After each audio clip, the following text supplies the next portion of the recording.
Heavenly Father, I come to you on bended knee with a humble heart,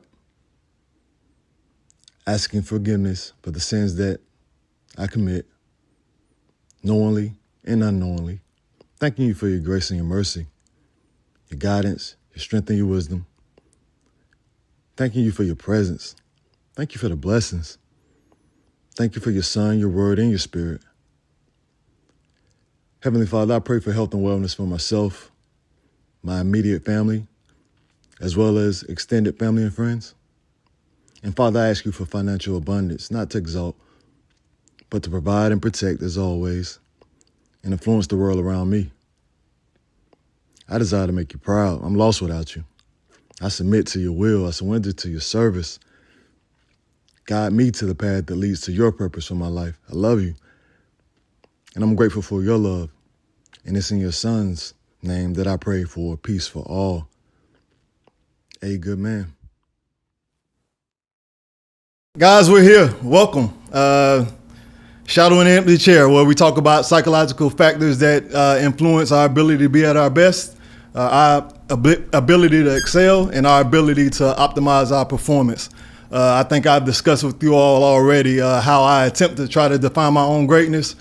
I'm going to give him too much credit already to start because he volunteered his time, and I'm very appreciative. But he's been a major factor in helping me maintain that standard of greatness.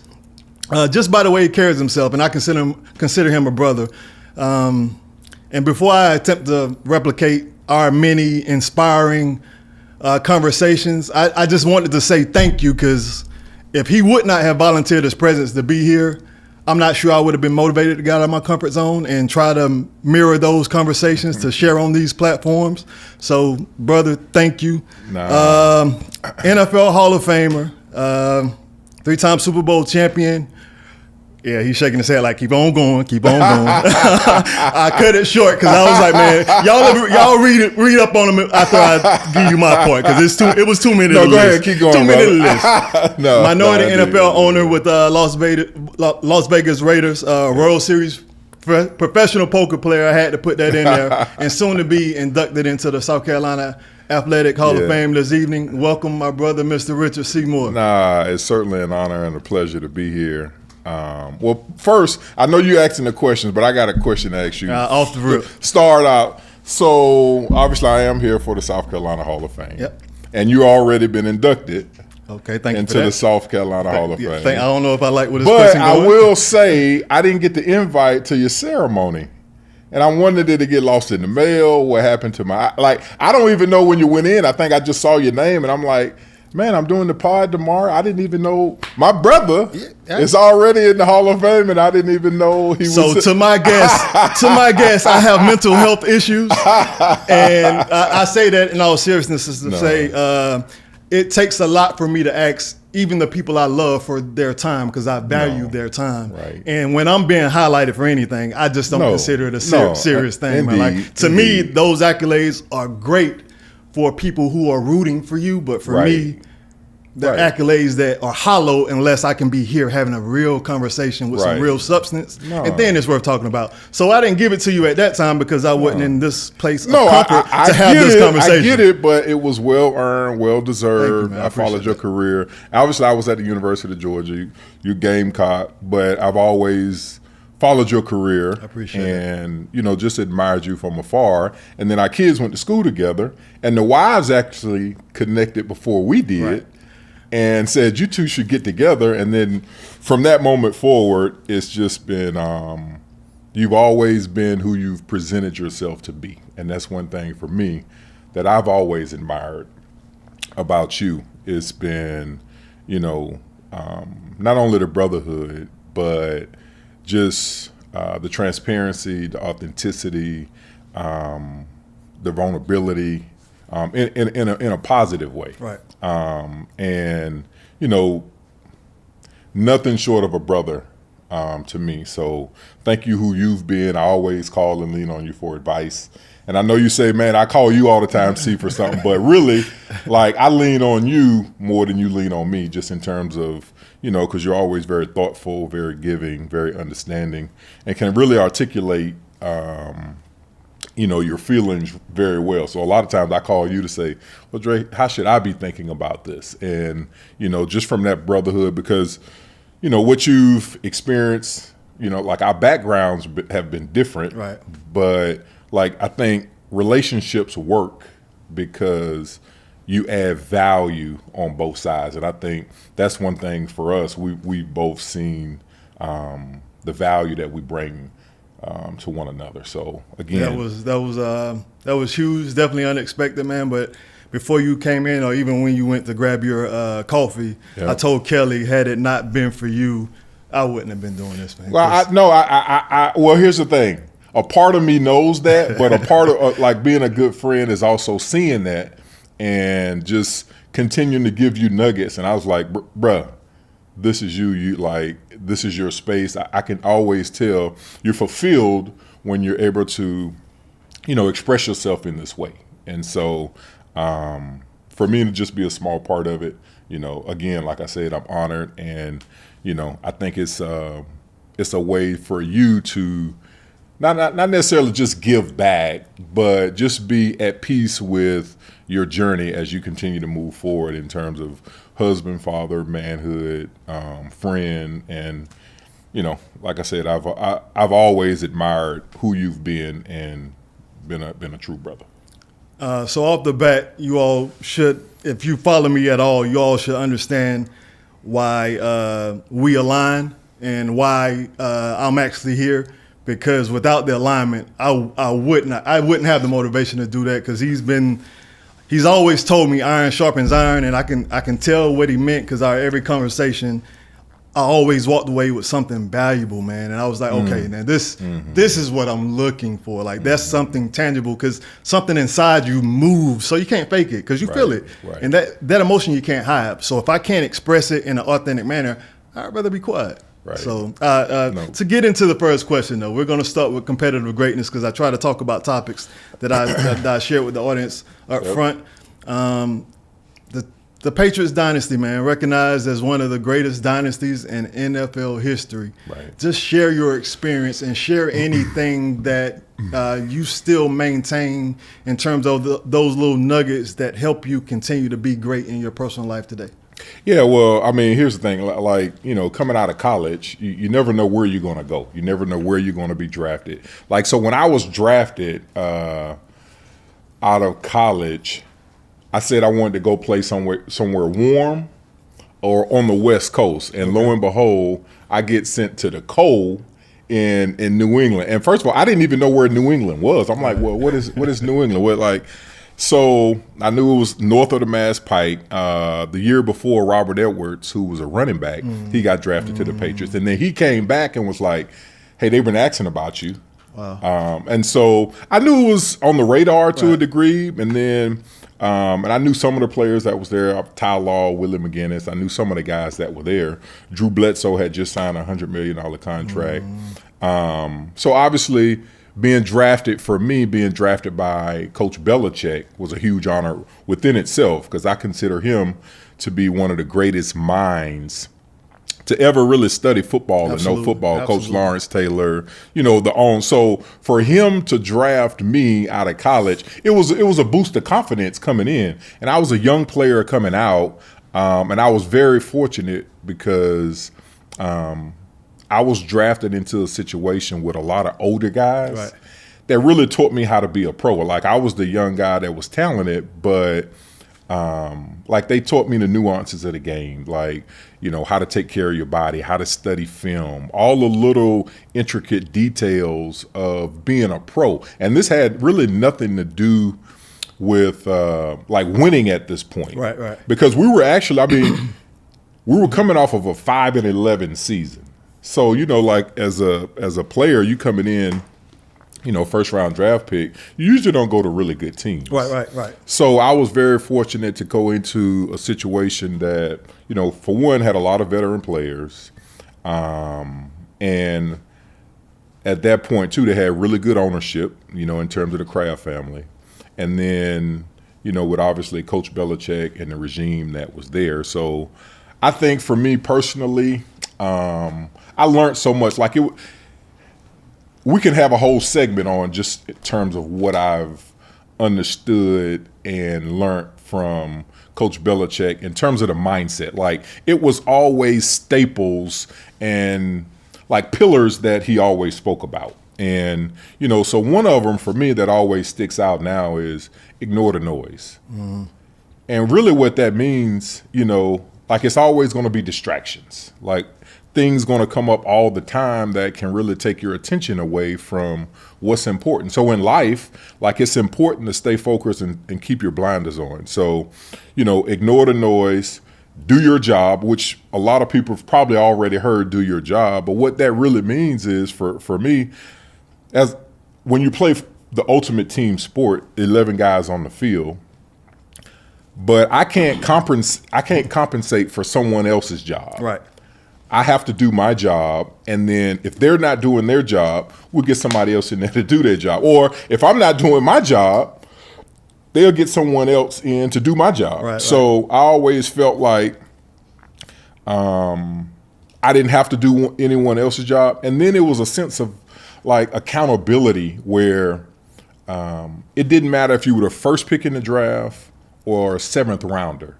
The best players are going to play. And it's not like that all across the league. I think when you go to a place where it's transparent, where they're letting you know, like, the draft is just the payment for what you've done in college. Mm-hmm. You got to prove yourself all over again once you get here. And so for me personally, like, I identified with that. I was all about hard work. You know, growing up with, you know, my mom and my dad really taught me those values. Absolutely. So, like, the hard work was already instilled in me. I was just like, well, I just want to be in a good situation. And we were just very fortunate, you know, to have really good players. We had the right ingredients, and the right things just kind of happened for us. So, you know, just in terms of all of the nuggets that I got, like, I can continue to go on, but, you know, like I said, do your job, ignore the noise, put the team first. And what that really meant is taking your selfish desires in the ultimate team sport and putting the team first so we could win. And I said this, you know what, as a 3-4 defensive lineman, like, we kind of had to do the dirty work up front. Myself, Vince Wilfork, Ty Warren, Jarvis Green. Like, it was a lot of guys up front that, you know, really kept the linebackers clean so they could. But that was really the dynamics of our defense and what we wanted to do. And then, you know, at that point, Drew Bledsoe was our quarterback, ended up getting hurt. Brady took over, and really the rest was history. But I'd say those first 2 Super Bowls was really defensive led. Right. And then, like, Brady got Deion Branch and David Patton, you know, God bless him, who's passed away. But and then later on, you saw the Randy Mosses but that was later. Like, that was like that 06, 07, a little later, but we already had won, you know, 2-3 Super Bowls at that point. And really it was defensive led with McGinnis, Brewski, Vrabel, Rodney Harrison, really leading the charge there. Man. Loaded. So, yeah, no, so what I will say, it was a competitive spirit that was there. Where we held each other accountable. And that was one of the things that I think is important. Like, we held each other accountable in a fun way, though. Right. So let's say we going to work out, and me and you working out together, but you don't got no water in your hand. So now you're not hydrating. Right. So I'd be like, "Oh man, you're dry." It's a culture around here, bro. You ain't living up to it. No, it was like, so you working out, you ain't got your massage today. You didn't stretch.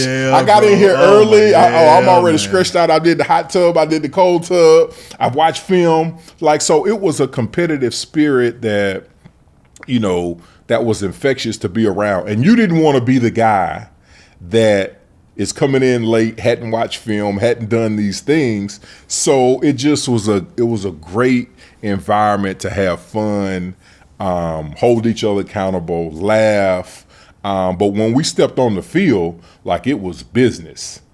And that's one thing that I think, you know, I really could appreciate. So, Dude, yeah. it's, I know that's a long-winded no, answer. it's not. No. What did I learn there? But that's why I said we can keep going about this. So the whole ideal of this, and again, I got to give Kelly credit because she's been just as inspirational. Well, okay, not that much credit. No.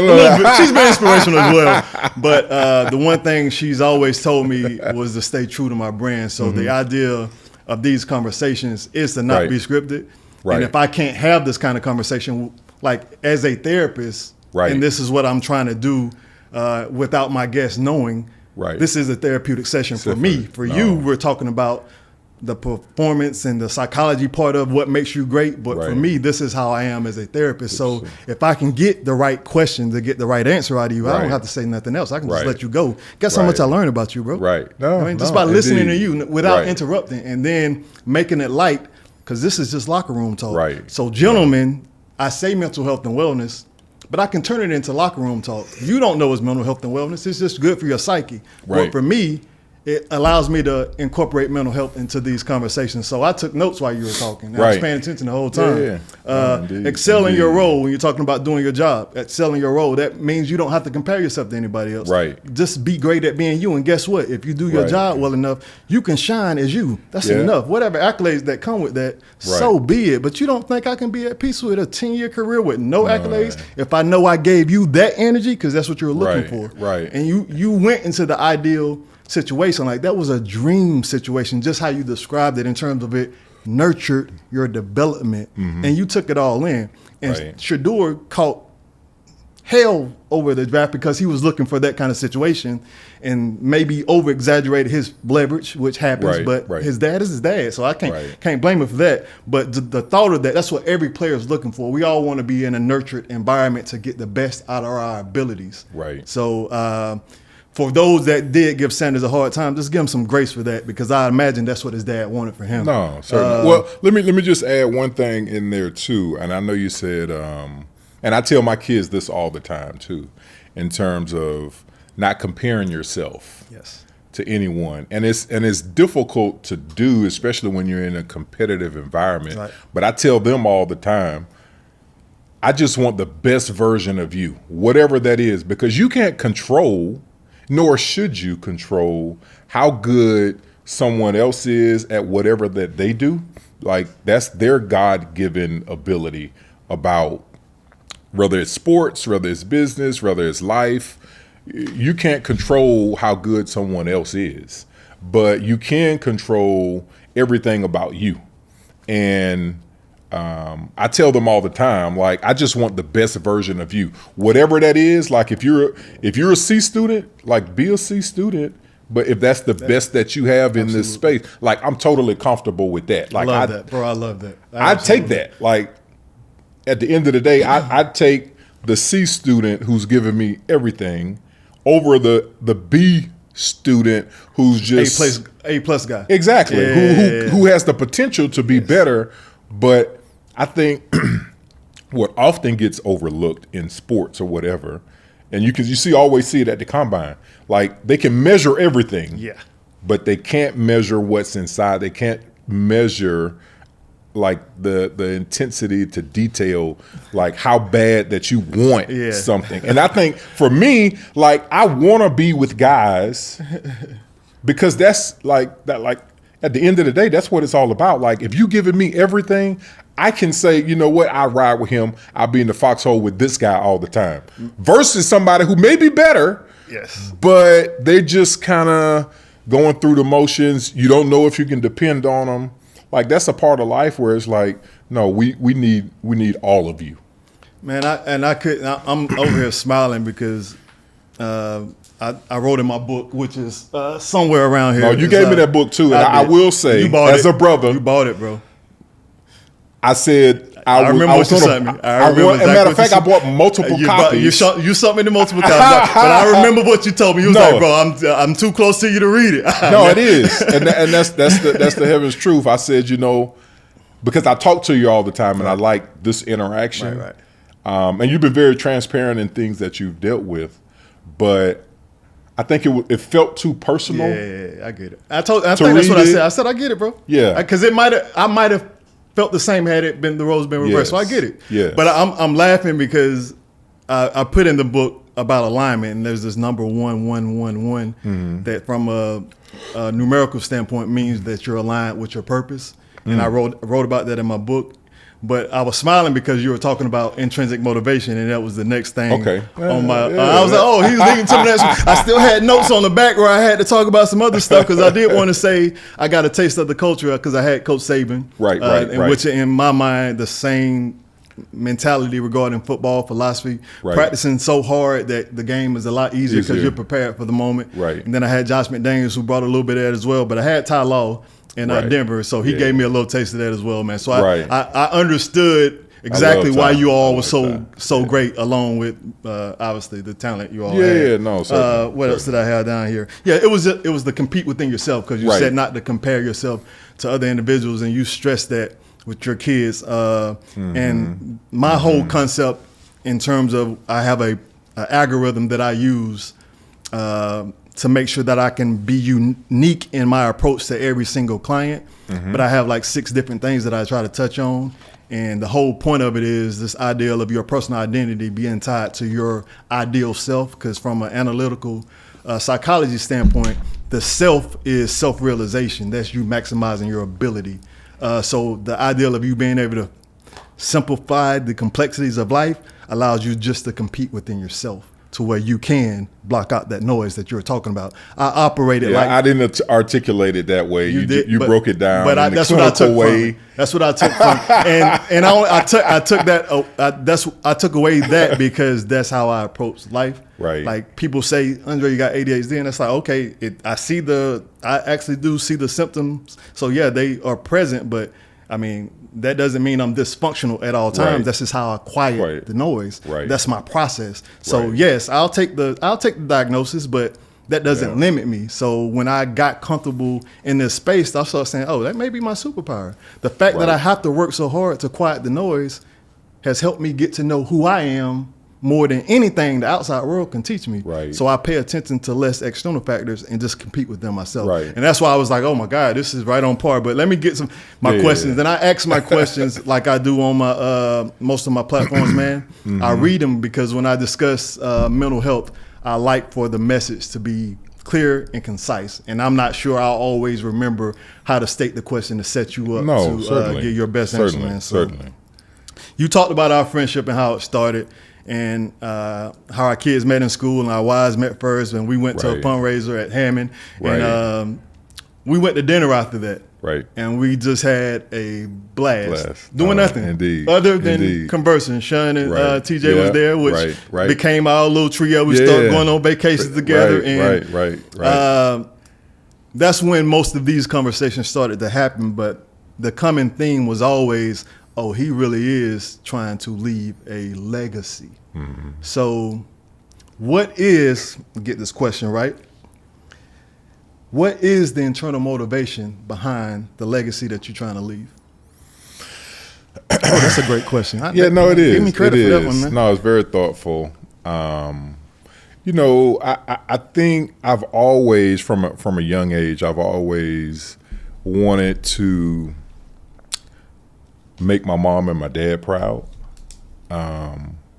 You know, because like growing up, I worked with my dad in the summers, and you know, he taught me the value of hard work, being a man of your word. You know, all of the things that I try to teach my sons and daughters now. Like he left that mark on me, and he was a man's man, very fun, energetic. You know, taught me so many just great values of life, and you know, I got the loving, nurturing side from my mom, and I say it all the time. She's one of the nicest. Mama's boy. Just say mama. Just say mama. I get why, because I've met you are mama's boy. Go ahead. My bad. But you know, she really taught me. Like mom's really taught me. Like just so loving, so nurturing, so understanding, empathetic, compassionate. Like so, I felt like I had a really balanced childhood growing up, and you know, I always want to be a good husband to my wife in terms of, you know, just the balance of, you know, everything that she has to deal with, I have to deal with, you know, balancing, you know, kids, you know, being a homemaker that she is, like, so all of those things, like, but in terms of, like, I always want to leave every place that I've been. I just want to leave it in a better place. And, you know, I think that's really one of the, I guess, values that, you know, like I said, you know, my parents, you know, left on me. And I just think from a, you know, just spiritual standpoint, like, I want to be a good steward of what the Lord has blessed me with. And, like, so really that's part of just, I guess my motivation and where that kind of leads. Like, I don't necessarily always, you know, I have dreams and aspirations and goals, but like where that kind of takes me, I think I try to stay present, you know, and not get too far out, even though, you know, you may have aspirations later, but I try to stay in the moment and be present with who I'm with, you know, like us being here now, right, what we got going on today, or what, like, so that's a part of just staying present and being in the moment and not really, you know, worrying about whether yesterday was great or bad. Right. Like, what was the lesson in it and what can I do to be better moving forward, and not being too, like, overly taking yourself too serious of it all. Because it's easy. Like, life is hard enough all the time anyway. Like, so if we beat ourselves up about things that we went through or whatever, like, I always want to say, all right, well, what should I take from this? This happened. How should I react to, you know, moving forward to be a better version of myself and continue to work on myself? And again, for me, I think a large part of it is surrounding myself with brothers like you. Like, so we can still have the brotherhood, we can still have the bond, we can still have the locker room talk, because even in New England, for me as a player, like, sometimes it could have been overwhelming to a lot of guys, right, if they didn't, because, like, it was a lot of demand on you to be great, right, at your job. Right. But I always, you know, kind of tried to keep the mood light, because I think you're better when you're just yourself, when you're relaxed, you're not, you know, even though, like, you got chewed out in the meeting or whatever the case may have been for the coach to get their point across. Like, when I'd leave the meeting, you know, like, I heard it. Yeah. But I didn't. Yeah. I you don't took feel what like, you needed, but I took it. I took the message. Yeah. And then I applied based on who I am. And I was laughing in the locker room. And they were like, man, why he laughing? But and I'm pretty sure a lot of your teammates was like, man, if C laughing, we good today. Yeah. So absolutely, man. And shout out to Tanya and your mom as well. Certainly. I always love hearing you talk about your dad, man, because I know when you're doing it, you're in a great space mentally, and you always talk about being calm and being present. And I think surrendering those expectations, like you said, goes a long way in allowing you to do that, because you're just walking in your purpose, and that allows you to be present a lot of the times. And again, I think that leads into the next question, man. Just in terms of emotional intelligence, I've always admired your level of patience, just in terms of life altering decisions, whether it be professionally or personally. You always had the ability to not act impulsively. You seem to put your personal feelings aside for the betterment of those around you.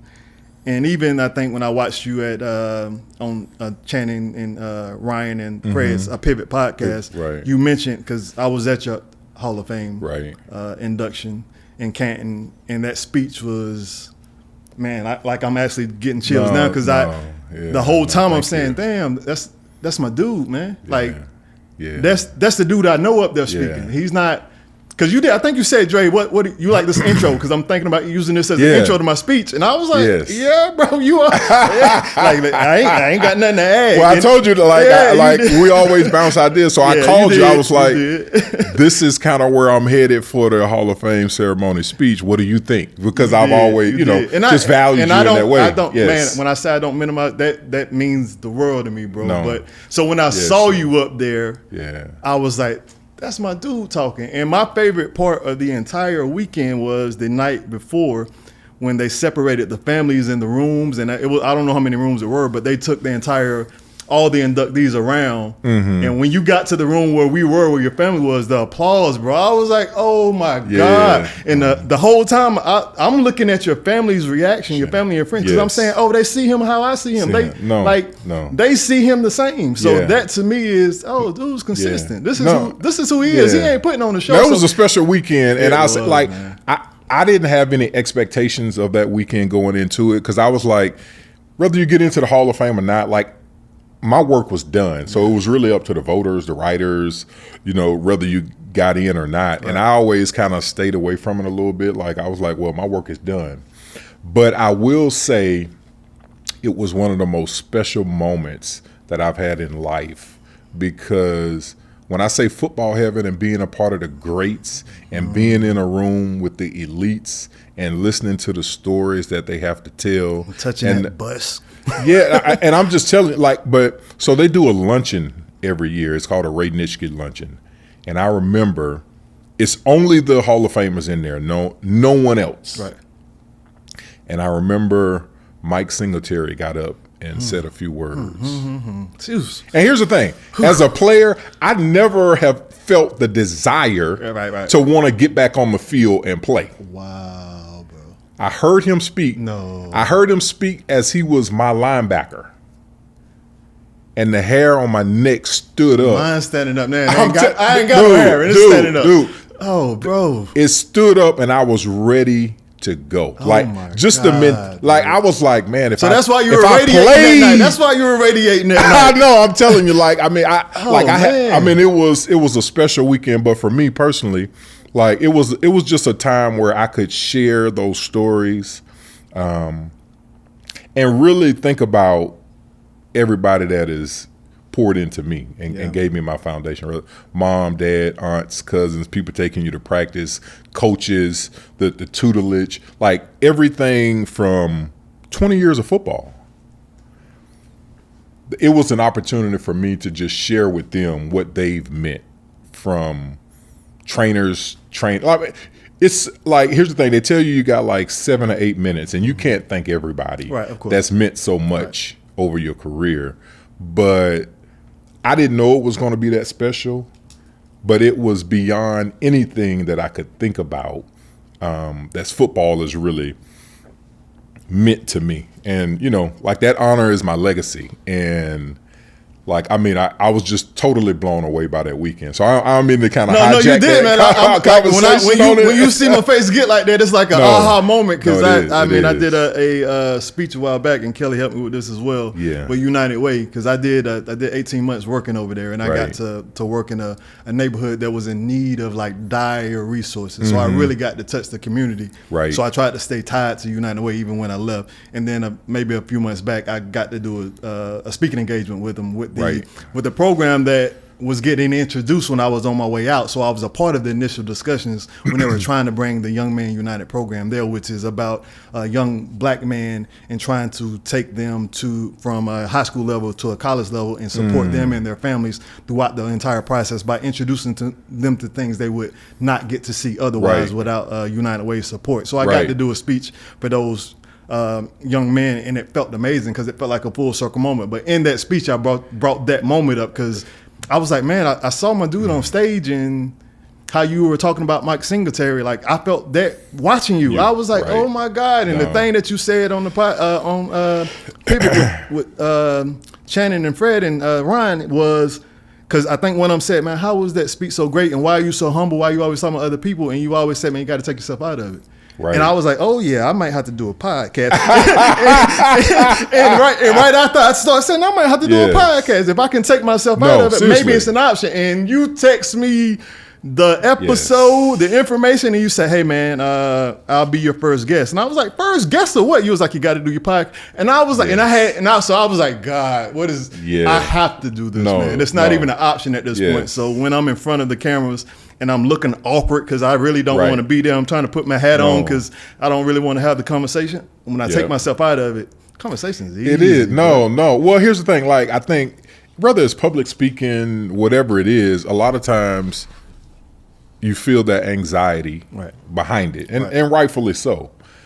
But to your point, like when you can remove you and you can just share the message, and a lot of times I think about what it is that I want my friends or family or audience or whoever I'm speaking to, what do I want them to feel? What do I want to give them? And if I'm standing in the way of it because of any insecurities or whatever that I may have, like I just want to be able to talk to them. You know, a lot of times you'll leave a speech sometime, you're like, man, I felt like I could have did better here or there. But a lot of times you can be in your own way. So I try to always take me out of it, and, you know, just so I can really speak to and give what I need to give, or whoever I want to speak to in that way. So, man, that level of emotional intelligence really does require you to be very, very self-aware. And emotional intelligence is all about self-awareness, self-motivation. It's about social awareness. It's about empathy, and the one that I may be leaving out. It's 5-tiered. But anyway, it leads into the next question as well, just self-awareness. Because for me, psychoanalysis was the thing that caught my attention when I started studying mental health, psychology, and neuroscience.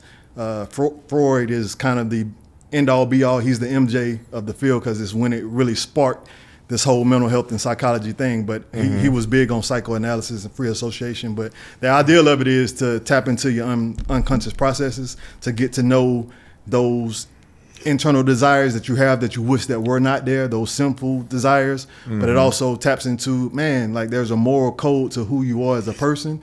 And then the ego, which means something different from a psychological standpoint, is the balance between the two. So I fell in love with that. But then he talked about the id and the sexual desire that prompts it. And it applies to the actual concept itself. But he said it dominates all of psychology. And I was like, oh, it applies, but it don't dominate. And then Carl Jung came up. He was one of his proteges. Right. And he came up with analytic psychology, and he just took out the libido is what they call it. And he applied just the ideal of the self and the ideal of self-realization. And he did it in a way that things were just as complex as Freud, but he broke it down into identity complexes. Right. And one of the identities was the shadow. And the shadow is that id, that part of you that you try to hide. I mean, I can't give people my secrets, because if y'all saw me for who I really was, then maybe I wouldn't be remembered the same.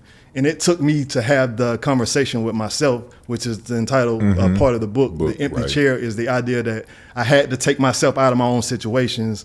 And the therapeutic technique that I utilize in session is externalization, where you separate yourself from your problem. So I separated myself from the parts of me I didn't like, and I put them on a chair and interviewed them, and to understand my unconscious processes. And it led me to rock bottom, in a good way, though. Okay. Because it took me back all the way to my first memory, and I talked about that in my book as well. And I just talked about it on on one of my platforms.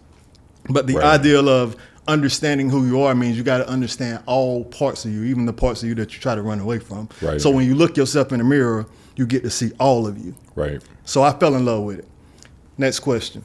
Well, let me just share a little bit on that. Like, so I think for me, like when I say I had a balanced childhood, like obviously I didn't articulate it in the clinical way that you've studied and grown to understand and know, but I think in a practical way for me, it's been, I've had the ability to sit and listen to my dad and my uncles, right?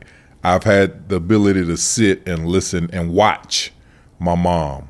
So I was able to take that balance of being with my dad and watching, him and seeing him on the job, even as I was, a young kid, watching how he interact and how people reacted to him, being with my mom and seeing that side of it and having that balance. I think it gave me personally a peace where, again, where I felt like I didn't have to compete against anybody. I wanted to be, myself. and that was good enough. And being the only child too, like I think it, well, for 12 years I have a little sister. My dad had a daughter later, but it gave me so much time with my parents growing up, and I was just able to have that balance, and they poured so much into me. So I always felt like, if I needed something, I could just ask them. And then again, like I said, it was about, I always just remember the words that my dad would say to me, or my mom would say to me, like just being a man of honor, being a man of integrity. And here's the thing, I fall short, shortcomings, and which is a part of life. Absolutely. But again, I don't try to beat myself up over them. I try to be again a better version of myself on a daily basis. And so anyway, I didn't want to hijack the conversation in that. When I say, yes. This is take me out of it, man. At the end of the day, the reason I invite the guests that I'm hoping that will come on is because your story needs to be heard.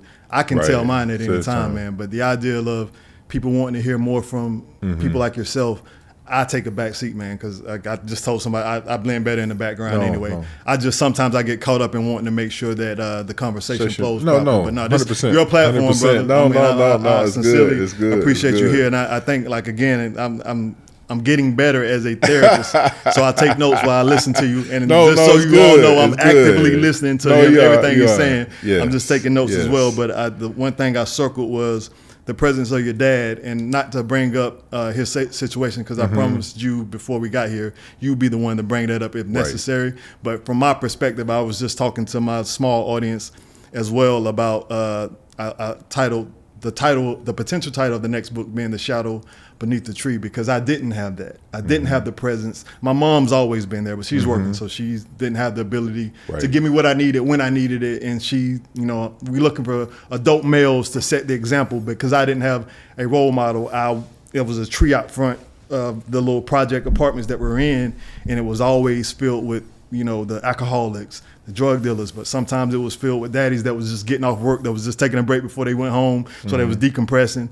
And then sometimes it was dealt with, a lot of fathers that were just trying to hide that were there. So my ideal of role models, like, I was trying to take pieces of examples that I didn't know if I could follow. So I say all that to say it's very important that we all have someone that sets a certain level and a certain standard to make us want to be better. So I'm glad you had that. No, here's the thing. Like, I think everybody's story is different. You know what I mean? And I think, again, I was just fortunate and blessed that, I had a mom and a dad that poured into me.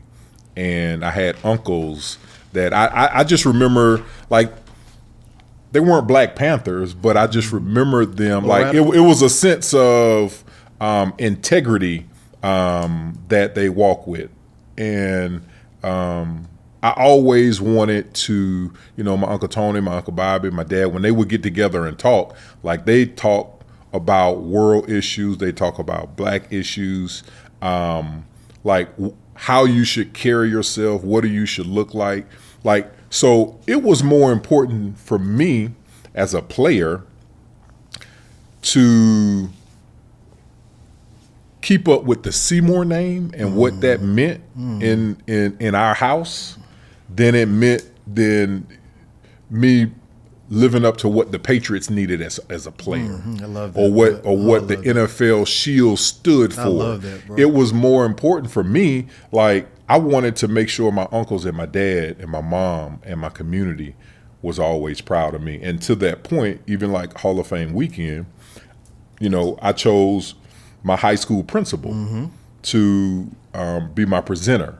And a lot of people was like, man, well, why did you choose him? Obviously, it would have been my dad if he was still alive. Right. But I chose him because he was connected to the community where, it meant so much from, growing up in, graduating from Lower Richland. But him having, he was always one of my biggest and loudest supporters, a pillar in the community, but also had a reach that could connect with all of my former friends that were there, and he was a great bridge between the past, the present, the future, and I thought he was a great person because he meant so much, not only just to me, but a lot of my teammates felt the same way about him. A lot of, I think a couple of my former classmates went on to be lawyers and judges, but when we'd all come back to homecoming, everybody had the same stories about him.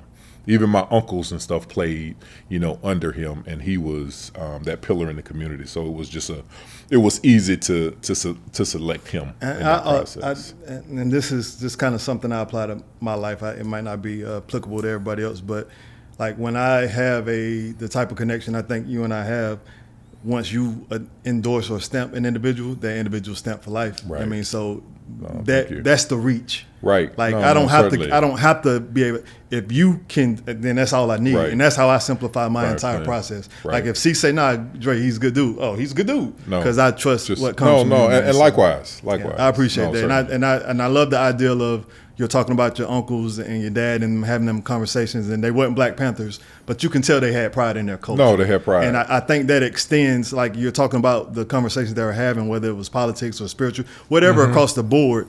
Like that isn't tied to social status whatsoever, man. Like, so for those that feel like, even from a mental health standpoint, it's easier to talk this way because of a social standard. No, like I met some of the happiest, most intelligent people in my projects, man. Right. So it's not tied to social status whatsoever. No, so again, another motivation for being here is to reach that market as well, man. This isn't just my journey means if I can relate to both sides of it, why wouldn't you share that, bro? No, like, why wouldn't you try to grab the next man and pull him over? I remember when I was a kid, I played baseball, and my dad took me to the park, and I played first base, but this week I was a pitcher, which I shouldn't have been a pitcher, but anyway, I'm left-handed.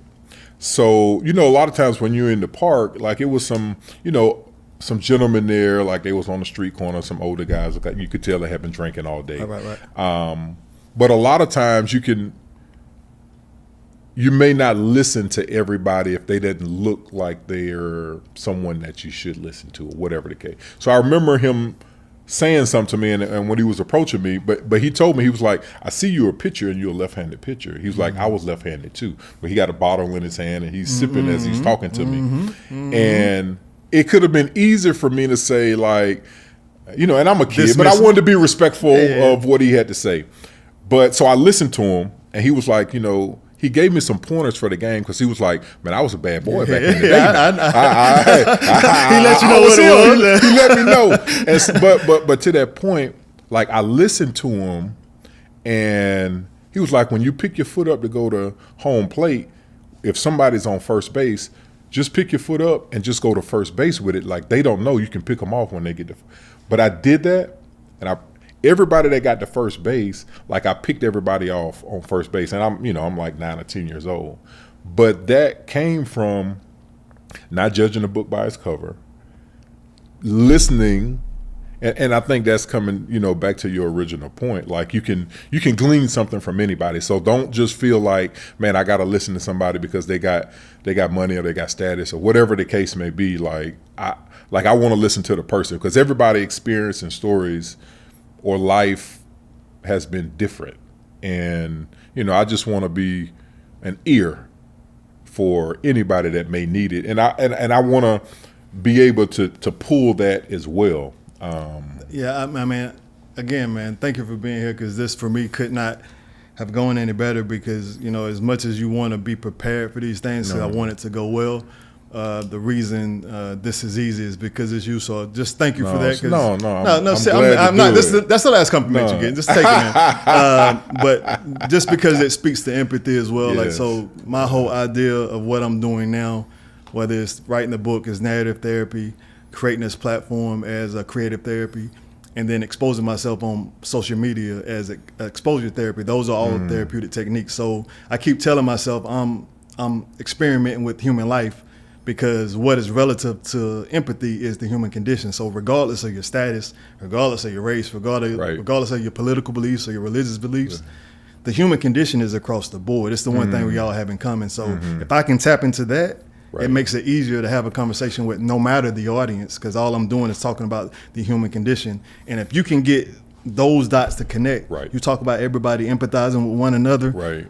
That's how you foster the development of the next generation, man. So as much as you talk about saving your name and how much it meant to you above the Shield and above the Patriots, that speaks to your legacy. But it does. The ideal of what I'm trying to do is speak to my legacy in terms of trying to spark that conversation so that those that are in need of services are less resistant to reach out, man. So this is definitely not about me, but I'm enjoying the ride, man. And I enjoy you being here. I'm glad to be here, brother. And I'm, again, I'm honored that, you was like, hey, C, I'd love to have you come on and be my first guest in doing this. And I was like, nah, this for me, knowing who you are and what, just through our conversations over the years, it's meant so much to me to see you thriving in this space. And I know, I always say it, but I know for you the best is still yet to come. And this is just the start of, where you're headed. Nope, so. I'm good. I'm solid. I'm not emotional at all. Thank you for that, bro. I appreciate it. Seriously, man. Yeah, I'm getting better, because those kind of moments used to bring tears. It's like, man, quit crying all the time. But the thing about being an empath, and the reason why I'm so empathetic towards most people is because I'm emotionally sensitive, man. Like, I feel the energy of people, and it's not intentional. But when you're in a social setting, I get anxiety because I'm picking up everybody's energy all at once. And I start to panic. So it's like, man, I need to be in solitude. And it makes me look like a asshole. It makes me look rude, but it's like, nah, man, that's how I protect myself. I don't have the capacity for all the energy. So empathy is huge for me, because I do think it connects us to one another. So when me and you started talking, I was like, oh yeah, my dude, he's intelligent, but he got some emotional depth too. So it just made our conversations easier, man. And to that point, again, these questions are starting to align perfectly. So again, this is couldn't go any better. But I have attachment issues that I have unconsciously allowed to creep into the most important relationships in my life, man. I've developed this philosophy of loving people I love the most from a distance, because it's one way is how I protect myself, but also it just helps me be still. Because when I'm less active, my mind is super, super calm. And if I can't take in the necessary energy, sometimes I'd just rather be in solitude. But that absolutely affects my relationships. And I've made the statement multiple times, like, as much as I appreciate the love that I get from people, I'm fine with solitude. And that was my way of saying, like, I'm at peace with myself, basically. But doing like heated discussions with the wife, like I referenced the same statement, and she was so offended, and I was baffled, because I couldn't understand her perspective. And I think I have a habit of rudely ending those conversations, because it's like, okay, because I've been doing the work, I can tell when I'm getting to a level of anger, and instead of getting angry, I just said, kill the conversation, man, because you're not going to see her point. And she's at a point where she's not going to listen to you. So just kill the conversation. But I don't do so with a lot of elegance. It's very abrupt and rude. Like, babe, okay, whatever. All right, you won. And it's very condescending, but it's not intentional. This is my way of trying to get to solitude. But you and I went about a year without speaking, and it was something similar to that effect. And I remember you saying, Dre, you don't nurture relationships well, man. Like, you're not pointing to the friendship as much as, replicate my energy. And I didn't get it. So the ideal of you and my wife telling me the exact same thing, I was like, oh, bro, you got some work to do, man. You got some work to do. And that motivated me to get better. Because you get forced to re-examine yourself when you start to lose stuff that's important to you. Learning how to interpret that disconnect is super important when you're trying to bridge perspectives. But to my point, can you share a time when you had to step back and change your perspective regarding your core values and beliefs and whatever those guiding principles are that navigate your life? Well, let me just say that, like, that's a lot for me to unpack. I mean, you told me that a couple times. That's a lot. But this is a lot of our conversations. Like yeah, you take me around the world. Yeah, you give me that, Dre. I'm gonna need you to wrap this thing. No, but in a healthy way. No, in a healthy way. No, it's for good. But what I will say, having kids has taught me so much. Yeah. Having a wife has taught me so much. Yeah. Like a lot of times you think you know, and then you really don't understand maybe what someone else is going through because it's really not your experiences. But I'll say having kids, and especially daughters, like teenage daughters, and they all growing up, and we all they're all different. They all got their own personalities, And here's that, like my sons, I could tell them something, and they're pretty spot on in terms of what it is that needs to be done. But girls, well let me just speak specifically for me. Like my daughters have made me more understanding, more patient. A lot of times the way that I see things, they may see it different. Right. And, all the time, like I used to try to say, well, this is how it should be. And this, try to lead with an iron fist to a degree because I've seen it and I know it. But a lot of times, like they don't see it that way. Right. So I had to find a way to reach everyone differently. And I think that was difficult for me to kind of, because you could tell me something, and if you say, hey, see, it's a bear around the corner if you go right over there. Like, again, like if it's there, I don't have to go see it. Like I'll do I'll act accordingly. Right. But they would want to go see it. They would want to go poke it. They'd want, so all of those things. And I had to kind of like reason with like all of those spaces and where they were on their journey. And like I said, all of the kids were different. So like as a dad it's taught me so much in terms of being patient, being more understanding, as you said, being compassionate, more thoughtful, and really just challenging me in ways to be, a better dad and finding ways to connect. Because a lot of times for me personally, like I'm like, well, this is the way that it should be. Like, right, I mean, it's ABC. You should, especially when you see it? Especially when you retire and you coming home saying, oh, no, this ain't how we supposed to be running things. And they're like, well, we've been operating well. You've been playing football, and now you coming in the house trying to interrupt everybody's flow. So, yeah, I can imagine that took a lot for you to try to compromise those two perspectives. No, certainly. And so, I just had to learn like where to be in those spaces, because you don't want to like lose anybody. You like they're your pack, right. So you want to find a way to connect and reach and it's still a work in progress for me to figure out how I get that done and what does that look like. But I think one of the things that I guess it's the saying like, when they know how much you care about them, like that's really what makes the difference. And I think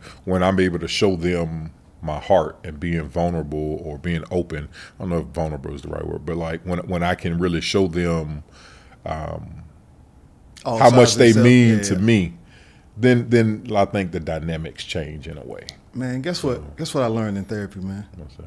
When you get that profound, especially after I give a long monologue and you like, Drake, come on, wrap it up, and then you say something that profound, I learned how to leave it at that. I'm like, man, that was beautiful. I'm gonna just keep on going. As opposed to trying to rebuttal. Because sometimes I do that. Like, well, hit me out too. Yeah, that was good, man. I appreciate you sharing. I appreciate it. And this is the last scripted question that I have, and this is it's the biggest one, to be honest. I've been very intentional just in recognizing my faith, but also my flaws when I'm discussing my mental health challenges with my audience. Mm-hmm. And I talk about having a delusional self-belief that originated from this idea that God really does has a purpose for my life. And when I'm perfectly aligned, I can feel it. But if I'm not there, then it doesn't feel like anything's worth chasing. And for a while, I was empty because I didn't have a vision for anything. And I was like, oh my God, like maybe I'm ill because that vision's gone. That's just my part of the story that for me started 6 months after retirement, man. Before 2013 even hit, I was already there. Scared the crap out of me, man. But it also forced me to go find out psychologically what I was dealing with. But to my point, and I want to bring this up too, because in 2012 I actually did create a foundation. I started a foundation called CYD Legacy with the ideal of chasing my dreams, conquering my destiny, and creating my legacy. But I was steadfast in just the resistance to be the face of it. Social anxiety got the best of me, man, to be honest with you. So as evident as me being here today and us having this conversation, I've come a long way. My faith is still intact, and I'm getting better from a mental health standpoint. And being in alignment and feeling like you're walking in your purpose alleviates a lot of my mental health symptoms. So, it helps me understand when I'm healing. You and I have shared many conversations just regarding your faith, man, and what guides you. But your perspective is a lot more rational than mine. So do you mind sharing any kind of spiritual philosophy that you maintain? Yeah, well, here's the thing. Like, I was told a long time ago by my pastor and my, aunts and whatnot who were, in church. Like, sometimes the only Bible someone is going to read is by watching your life. And I always wanted to be the one that I didn't talk it, but I wanted to exercise it. I wanted to walk it. I wanted to be the example of, and not just in a vain way, but like and sometimes like it can, sometimes you need to share your faith, right? And then sometimes you want to be that example of what it can look like. But I'd say I used to write on my, even when I was in high school, I used to write KGF on my tape, and that was always like, keep God first. And I carried that through college. I carried it, most of the times if the league didn't fine you for having something written on you. But a small fine. Yeah. But I always wanted to. But every sense of the word of like everything that I've done, like I've tried to have it be guided by my belief in Christ and, being the ultimate redeemer. And, the Bible says, knocking the door shall be open. And, I just wanted to be, someone that is walked it out, that is trying to be as transparent about what's important to me in life. And, obviously my walk with Christ is never ending. It's always, growing. Sometimes you have different seasons of you may not feel as connected. And, that's when I know I need to go into praying and fasting or all of those, even if I need to just get away for a minute and be in nature and, have that connection and that walk with God and, being in my word more. Or like I said, like sometimes you can pray about things, but sometimes it don't change. Right. Sometimes you need to go into your fasting mode. And what I will say, I always felt the responsibility because I always knew I had my grandparents, my parents, my wife. Like they've always prayed for me. So I always felt a sense of connection. And I think I might have shared this on, the Pivot podcast as well. When I was a kid, as a young age, I remember, everybody saying what they wanted to be. Right. And I told my cousins at the time, I might have been 7 or 8 years old. I said I just wanted to be pleasing in the eyes of the Lord.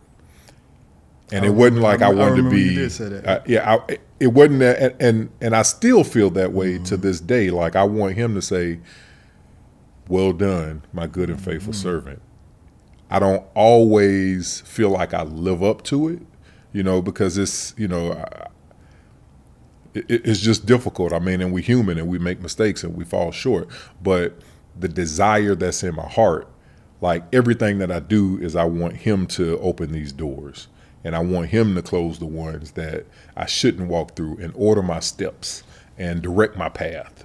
And like, so I try to execute it in a way where it's not overbearing to someone else. Right. And I know it's different faiths, different beliefs or whatever, but like I always wanted to be authentic and true to what it is that meant so much to me, and it's continued to open and guide doors for me. And you know, like I said, for me personally, like it's an honor again for me to stay connected with brothers that, you know, like you, who are extremely transparent, extremely authentic. And I think that's been, you know, the bond that from day one that I feel like we both recognize and, you know, tried to cultivate and, you know, lean and depend on in certain ways. So again, thank you for who you've been in my life and being a brother that, you know, and I know you always say, see, man, I have my stuff and I go through this, but like I may say something, I don't necessarily mean it that way. But you know, it's been extremely authentic and genuine, and you know, it's a lifelong relationship. And to that point, man, not God, but brother, well done, man. Seriously. I've reconstructed my entire perspective on social media, just in terms of I absolutely do want to become a social influencer, but for different reasons. I need as many followers as possible that are in aligned with any perspective that they may hear here. Anything that resonates with you, basically. I have zero desire to be popular. I like being able to go and not be bothered. I have social anxiety, man. I don't like a lot of eyes on me. But my purpose for requesting followers and friendships really is to amplify my voice for the right reasons, man. Like I really want to advocate for a policy. Right. Mental health and wellness policy. Right. And maybe that does contribute to losing less lives to mass shootings if it really is a mental health issue. But like I said earlier, I know for certain it will definitely contribute to the healthy development of the next generation, which is worth fighting for. Right. I'm quite simply chasing my dreams, trying to conquer a destiny that is very uncertain, to create a legacy that you helped me visualize. My greatest fear is that because I never developed a personality on purpose, I enjoy being who I am, that most people won't stick around long enough to get the message. And I'm thanking you for being a brother that stuck around, man. Seriously. So appreciate the time, but I'm just elated that you stuck around, man, because I needed it. So I appreciate it. And with that, you get the final, guest will always get the final word. How about that? Yeah. No, I think what I saw in you, and I know you articulated it in terms of people may not stick around, but I saw the man. And you've been so honest about your past and your upbringing, and we were different in a lot of ways. But I think, again, and I might have said it earlier, I think relationships work because you add value. Right. Absolutely. On both sides. Absolutely. Absolutely.